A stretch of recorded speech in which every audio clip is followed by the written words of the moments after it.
Hi, it's Scott from Green Scott. I've had a couple customers ask about pin aeration, especially for the lighter machines, the lithium-ion battery machines.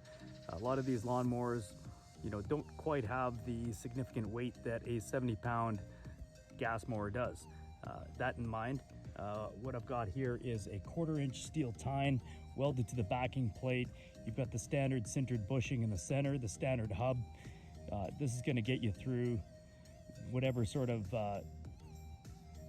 troubles you have with your lawn. This is going to open up the soil. It's going to allow nutrients, nitrogen, oxygen, and definitely a lot more water deep into the soil. You can see here, even just by rolling it, it's digging in really deep. So if you want, check us out. Go to greenscott.ca, like us on Facebook, Instagram, or what's the other one? Oh yeah, YouTube. Subscribe.